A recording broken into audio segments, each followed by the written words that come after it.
이번 시간은 테마 69인데요. 우리가 테마 68에서 부동산 실권리자 명의 등기에 관한 법률에서 부동산에 관한 물건은 실제 권리자 이름으로 등기해야지 남의 명의를 빌려서 등기하면 안 된다 했죠. 그러면 남의 명의를 빌려서 등기하는 것을 우리는 명의신탁이라고 하는데, 이 명의신탁을 하는 목적은, 즉 실제 권리자가 남에게 등기를 돌려주는 목적은 조세를 포탈할 목적 또는 법을 회피할 목적, 그 밖에도 재산을 숨겨놓을 목적 등으로 명의신탁을 하죠. 이 명의신탁을 하는 유형이 크게 보면은 등기 명의신탁이 있고, 그 다음에 또 하나가 계약 명의신탁이 있습니다. 계약 명의신탁이 있어요. 계약 명의신탁. 그런데 등기 명의신탁의 유형도 크게 보면 또 둘로 나눠져요. 하나는 명의신탁에 관련된 사람이 몇 사람이냐에 따라서 이자 간의 등기 명의신탁과 그 다음에 3자 간의 등기 명의신탁, 이렇게 또한 둘로 나눠져요. 그렇기 때문에 총 명의신탁의 유형은 세 가지가 되겠죠. 이자 간 등기 명의신탁, 3자 간 등기 명의신탁, 계약 명의신탁, 이렇게 세 가지로 나눠져요. 그중에서 이자 간의 명의신탁부터 한번 보도록 하겠습니다. 여러분 교재 지각 그림을 다 그려놨지만 제 판서를 한번 보면서 볼까요? 예를 들면 A라고 하는 부동산의 소유자가 있습니다. 자기 명의로 등기되어 있어요.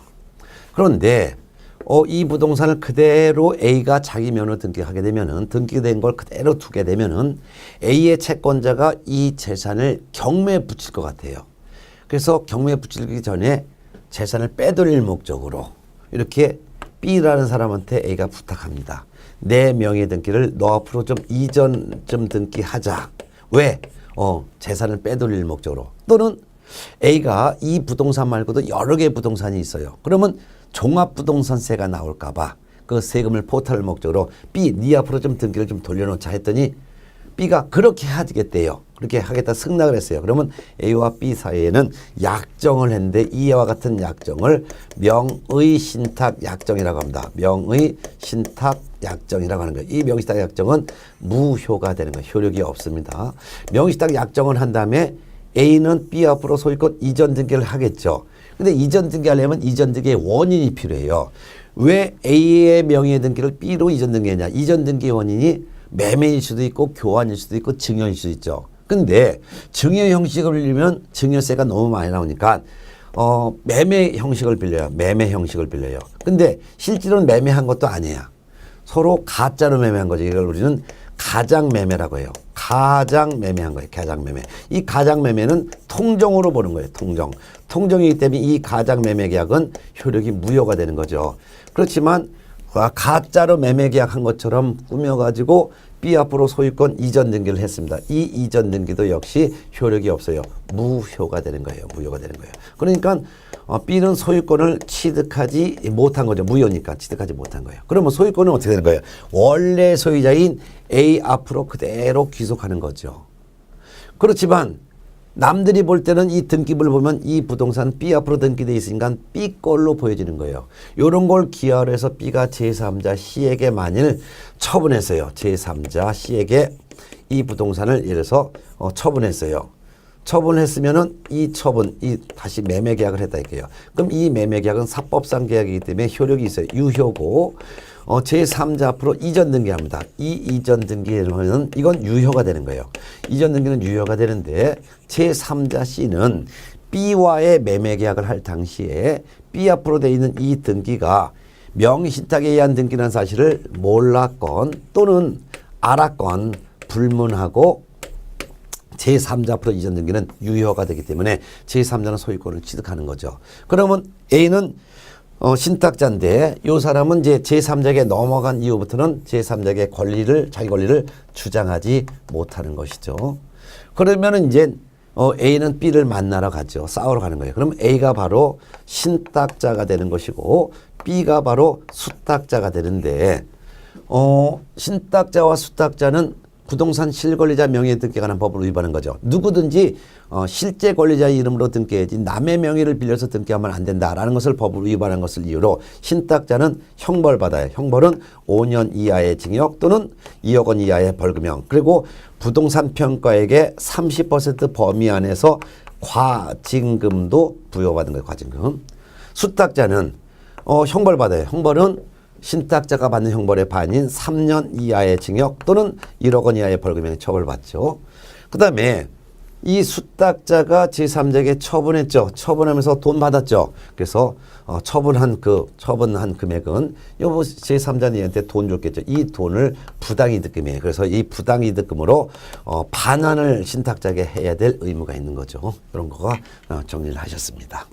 자, 그 다음에 이제 3자간 등기 명의신탁을 이제 보도록 하겠습니다. 이번에 이제 3자간 등기 명의신탁 보도록 할게요. 3자간 등기 명의신탁은 2자간 명의신탁과 달리 명의신탁에 관련된 사람이 세 사람이라는 거예요. 아까 2자간 명의신탁은 명의신탁에 관련된 사람이 A와 B 두 사람이지만 3자간 등기 명의신탁은 명의신탁에 관련된 사람이 세 사람이라는 뜻입니다. 그러면 이걸 보도록 하겠습니다. A가 부동산에 대한 매도인입니다. 그리고 등기가 되어 있고 이 부동산의 소유자가 되겠습니다. 근데 B라는 사람이 이제 신탁자가 있는데 신탁자가 A의 부동산을 탐을 냅니다. 그래서 이 사람과 매매 계약을 합니다. 근데 매매 계약을 체결하는데 등기는 시 앞으로 이전 등기를 받고 싶습니다. 이전 등기는 시 앞으로 이전 등기를 받고 싶습니다. 그 이유가 B가 매수했지만 얘가 매도가 되는데 자기 앞으로 이전 등기하면 세금이 많이 나거나 또는 B의 채권자가 이 부동산을 경매에 붙일까봐 그래서 계약은 B가 하는데 이전 등기는 C 앞으로 이전 등기 하려고 합니다. 그래서 B는 C에게 찾아가서 먼저 말을 합니다. C야, 내가 A의 부동산에 대해서 A와 매매 계약을 체결하고 하는데 이전 등기는 C, 네 앞으로 이전 등기 좀 하면 안 될까 했더니 C가 왜 그러는데 재산 빼돌리려고 또는 세금을 좀 종합부동산을 피할 목적으로 그러는 거야. 그랬더니 C가 알았어. 네가 예고 계약하지만 등기는 내 앞으로 이전 등기 받아도 좋아 라고 약정합니다. 이게 바로 명의신탁 약정입니다. 명의신탁 약정은 무조건 무효가 되는 것입니다. 명의신탁 약정을 한 다음에 B는 부동산 소유자 A와 매매 계약을 체결합니다. 이 매매 계약은 사법상 계약이기 때문에 효력이 유효가 됩니다. 유효. 그래서 1억 원을 지급했다라고 가정하겠습니다. 1억 원을 줬어요. 그런데 등기는 요 C 앞으로 이전 등기 받습니다. 그러면은 매매 계약을 체결할 당시 매도인 A는 B와 매매 계약을 체결했는데 등기는 C 앞으로 이전 등기 해달라고 부탁을 받았기 때문에 두 사람이 명의신탁했다는 사실을 알고 있죠. 이 A가 바로 악의 매도인이 되는 것입니다. 악의 매도인. 이때 C 앞으로 이전 등기도 무효가 됩니다. 무효가 되니까 이 C는 소유권을 취득하지 못한 것입니다. 소유권을 취득하지 못한 것이 되는 거죠. 그러면 소유권은 무효이기 때문에 원래 소유자인 A 앞으로 귀속을 하는 것입니다. 이런 상태에서 C가 만일 제3자 D에게 이 부동산에 대한 처분을 했다면 이 처분은 매매를 했다면 다시 매매 계약을 했다면 이 매매 계약은 유효한 계약이 되고 제3자 D 앞으로 이전 등기하면 이 이전 등기는 유효가 됩니다. 유효가 되기 때문에 D 앞으로 소유권 이전 등기는 물권 변동의 효력이 발생합니다. 이때 D는 D와 매매 계약을 하면 C와 매매 계약하면 C가 매도인 그리고 D가 매수인인데 매매 계약 체결할 당시 C가 바로 수탁자고 이거 수탁자인데 이 수탁자가 명의신탁에 의한 등기를 했다는 사실을 제3자들 입장에서는 몰랐건 즉 선의건 또는 알았건 악이건 불문하고 제3자 D 앞으로 이전 등기는 이거는 유효가 되는 거예요. 그러면 D가 소유권을 취득하기 때문에 신탁자는 제3자에게 넘어간 이후부터는 자기 권리를 주장할 수가 없게 되는 거죠. 그런 거예요. 네, 이런 것이 되겠습니다.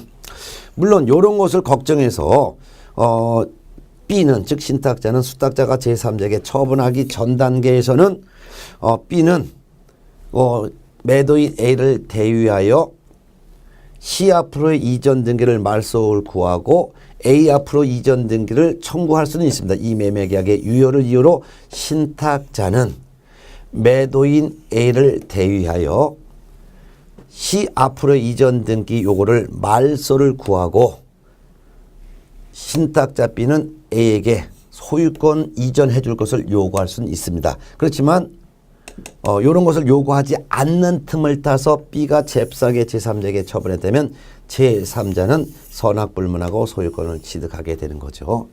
자, 이같이 제3자에게 처분을 하게 되면 신탁자 같은 경우 일단 신탁자는 실명법 위반으로 5년 이하의 징역 또는 2억 원 이하의 벌금형 받고 부동산 평가액의 30% 범위 안에서 과징금도 부과받고 수탁자 C는 3년 이하의 징역 또는 1억 원 이하의 벌금형도 받습니다.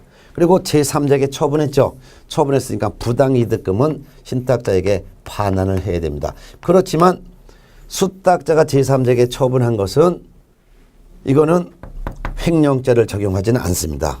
횡령죄를 적용하지 않는 이유는 C 앞으로 되어 있는 이 등기가 무효인데 무효라는 것은 결국 A 앞으로 소유권이 귀속된 상태에서 팔았다는 거예요. 그러면 횡령죄가 적용되려면 횡령죄는 타인의 재물에 대해서 타인으로부터 관리를 위탁받은 사람이 처분한 것이 횡령이에요. 근데 C는 요 A로부터 부동산에 대한 관리를 부탁받은 사실이 없기 때문에 C가 제3자에게 부동산을 처분했다 하더라도 수탁자는 횡령죄로 처벌받지 않기 때문에 횡령죄는 적용되지 않는다라는 것이 대법원 판례 입장입니다. 이런 내용을 가지고 있습니다. 예.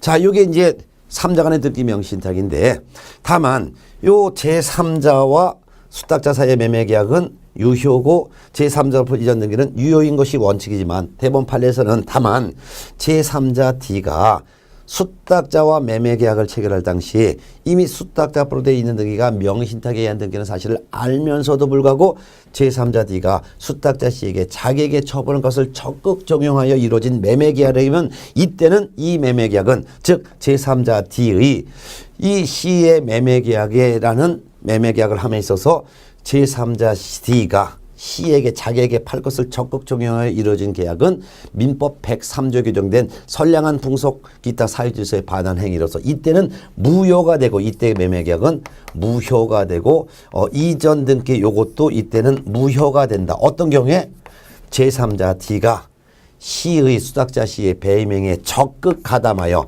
적극 배임 행위에 C의 배임 행위에 적극 가담하여 이루어진 그 계약이면 무효이고 제3자 D 앞으로 등기도 이때는 무효가 된다라는 것이 대법원 판례 입장입니다. 자, 그 다음에 이제 계약명의신탁이 있습니다. 계약명의신탁은 이걸 좀 지우고 오른쪽에다 쓸까 합니다. 계약명의신탁이 이제 바로 이제 3번인데 3번 계약명의신탁 보도록 하겠습니다. 계약명의신탁은 명의신탁하는 목적이 거의 대부분 탈법 목적인데요. 예를 들어서 A가 농지를 소유하고 있습니다. 농지를 소유하고 있는데 B는 이 농지를 탐을 냅니다. 근데 B는 농업인이 아닙니다. 농업인이 아니고 회사원이라든가 뭐 비농업인이에요.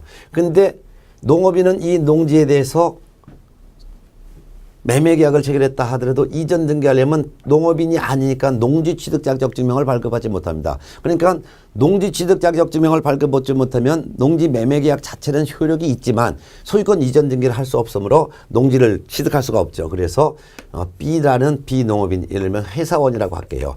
회사원이 C라고 하는 농업인에게 부탁을 합니다. 농업인은 농지 취득 자격 증명을 발급받을 수 있으니까 농업인 C에게 부탁하는 거예요. 자, B가 C에게 하는 거예요. C야, 농업인 C야, 내가 너한테 자금을 제공할 테니까 돈을 줄 테니, 예를 들어서 1억 원을 줄 테니 이 내가 준 돈 갖고 네가 A하고 농업인하고 이 사람이 농지 소유자인데 이 농지 소유자와 네가 농지에 대한 매매 계약을 체결하라. 그리고 등기도 네 앞으로 이전 등기하라 라고 부탁을 했더니 C가 그렇게 하겠대요. 이렇게 부탁을 하겠다 약속을 했어요. 그러면 B와 C 사이에 명시딱 약정이 있고 명시딱 약정은 예외 없이 무효가 되는 거예요. 무효. 그래서 명시딱 약정은 무효가 됩니다. 명시딱 약정은 한 다음에 B가 이제 신탁자고 C가 수탁자인데 C 수탁자 C는 신탁자가 준 돈 1억을 가지고 농지 소유자와 매매 계약을 체결합니다. 이 매매 계약은 유효가 되는 거예요. 유효. 그리고 이전 등기를 C 앞으로 이전 등기, 수탁 앞으로 이전 등기했습니다. 이 이전 등기도 유효가 되는 거예요. 이 이전 등기는 유효가 된다는 것이 유효가 된다. 그래서 명시딱 약정만은 무효지만 수탁절의 이전 등기는 유효라는 거예요. 그러니까 제3자 C는 소유권을 취득한 거예요. 취득했으니까 제3자 C가 수탁자가 이 자기 앞으로 이전 등기한 농지를 제3자 D에게 이걸 매매했어요. 매매했다 하더라도 이 매매 계약은 유효한 매매 계약이 되고 제3자 D 앞으로 이전 등기를 해요. 이 이전 등기도 유효가 되는 거예요. 이때 이전 등기는 유효인데 명시딱 사실을 D는 요 C 앞으로 되는 이 등기가 명시딱에 의한 등기라는 사실을 몰랐건 즉 선이건 알았건 불문하건 제3자 D 앞으로 소유권 이전 등기 요거는 유효가 되는 거예요. 유효가 되는 거예요. 그러니까 제3자에게 처분한 이후부터는 신탁자는 제3자 D에게 자기 권리를 주장할 수가 없게 되는 것이죠. 자, 이런 경우에 이제 제3자 처분했을 때 신탁자는 일단 실명법 위반을 이유로 이거 처분했건 안 했건 실명법 위반으로 5년 이하의 징역 또는 2억 원 이하의 벌금형 처벌도 받고 부동산 평가액의 30% 범위 안에서 과징금도 부여받는 것이죠. 자, 그 다음에 수탁자 C는 어떻게 할까요? 수탁자는 실명법 위반으로 3년 이하의 징역 또는 1억 원 이하의 벌금형 처벌받습니다. 그리고 제3자에게 처분했죠. 처분했어요. 그러면 부당이득금은 반환하는데 이때 반환한 부당이득금은 신탁자에게 반환할 거면은 요 신탁자가 수탁자에게 제공한 요 금액, 요 제공해준 금액이 부당이득금으로 신탁자에게 반환을 해야 될 의무가 있습니다. 그리고 수탁자는 제3자에게 처분을 했다 하더라도 수탁자는 횡령죄로 처벌받는 것은 아닙니다. 자기 부동산을 처분한 거지 남의 거를 처분한 것은 아니죠. 왜? 수탁자 등기가 유효이기 때문에 수탁자의 처분 행위는 횡령죄를 적용하는 것은 아니다라는 거. 이게 바로 이제 대법원 판례의 내용이 되겠습니다.